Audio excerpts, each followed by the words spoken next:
Something I really appreciate about K-pop Demon Hunters is how it justifies its premise. If you're like me, you read the title and thought, oh okay, so they're K-pop idols who moonlight as demon hunters, which on its own is a fairly disposable premise that doesn't inspire much confidence. It's like calling your movie Dragon Slaying Plumbers or something. It just sounds too ridiculous to be good.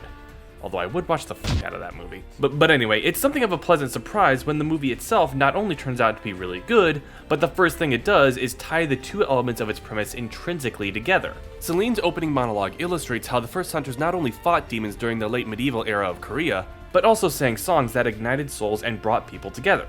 The hunters then used this connection to form a barrier between the human world and the demon world called the Hunmoon, with generations of hunters maintaining and strengthening the barrier ever since by singing songs to the masses and harnessing the connections they make with their performances. Huntrix aren't K-pop idols who moonlight as demon hunters, and they're not demon hunters with the K-pop gig to pay the bills. They're demon hunters first and foremost, and the K-pop is a core component of how they fight the demons. But while this world building does a lot of legwork to justify the title, it also creates problems with the movie when you take other elements of the world building into consideration. See, the Hunmoon isn't perfect. Demons find spots in the barrier that are weaker than others and are able to force their way through from time to time, preying on human souls and trying to kill the hunters so they can destroy the barrier entirely. At the start of the movie, the Hunmoon is nearing a state where it'll become impregnable to demons, forever sealing them away in the demon realm, meaning that the demons have a greater incentive to attack the hunters rather than simply attacking randos on the street when they break through. Hence the opening fight scene where the demons impersonate the staff of Huntrix's private jet. Now, establishing that demons can disguise themselves as humans makes a lot of sense. It explains why the existence of demons isn't common knowledge within the setting, and sets up how Ginu and the Sajo boys are able to come to the human world and steal Huntrix's fans away without revealing their ill intent. However, when you combine the fact that demons can do this with the fact that this secret war between hunters and demons has been going on for generations, it raises a rather pressing issue regarding the demons' ability to disguise themselves and what sort of strategies they use against the hunters. And in case you don't see the issue, allow me to illustrate it by asking a very simple question. Why don't the demons just poison the hunters? I understand the reasoning behind why they don't simply disguise themselves as someone the hunters know and attack them. The hunters are shown to be hyper competent and more than a match for any demon they face, the exceptions being the bathhouse scene and the fight on the train, both of which have extenuating circumstances that explain why they're less effective. So a surprise attack on its own probably wouldn't do much good, and likely has been tried multiple times by Gima and his demons over the centuries. But their illusions were good enough to allow them to replace the staff of Huntrix's private jet and fly it away from the concert without making them suspicious. Yes, the girls saw through the deception, but it took Bobby calling them and letting them know that they were late for them to catch on, meaning that even if they struggle with keeping up the act while under pressure, they do have the capacity to imitate human behavior well enough to get close and slip a little something into their ramen.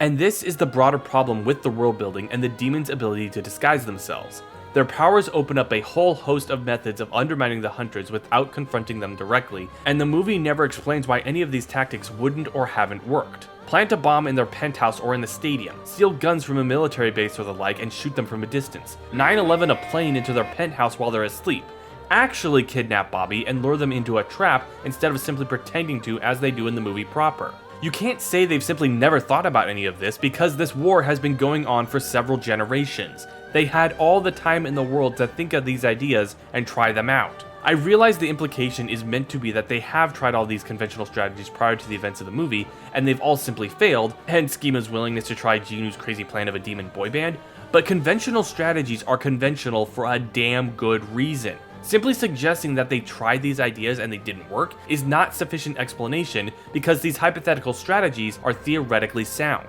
There needs to be some kind of world-building explanation for why these strategies not only wouldn't work, but would be so ineffective to the point that Gima wouldn't think to try them again after they failed once or twice, and for the life of me, I don't see it. There is also the meta explanation for why the demons don't try any of this shit, i.e. it's not that kind of movie or it's a kid's movie, but I refuse to accept either of those as an explanation. While such arguments serve to explain why the movie doesn't utilize certain plot elements, they only excuse their absence on a meta level, not necessarily a narrative one. Which is to say, it explains why the writers wouldn't want any of this stuff to happen, but doesn't explain in-universe why the demons don't try it. When your story relies on meta explanations for why something does or doesn't happen, it is the very definition of a contrivance. But while this problem certainly harms the movie's premise, it doesn't entirely wreck it to the point where the whole thing becomes fundamentally unbelievable. It's not impossible for there to be explanations for why these plans wouldn't work, and I'm willing to meet the movie halfway and extrapolate explanations on my own. My preference, however, would have been for the world building to account for such plot holes to begin with, rather than leaving the audience to do the work for the writers through headcanon. Fingers crossed on whether the sequel that Sony is apparently working on expands on the world building and plugs these holes, but it's definitely a misstep to not account for such oversights in the first place.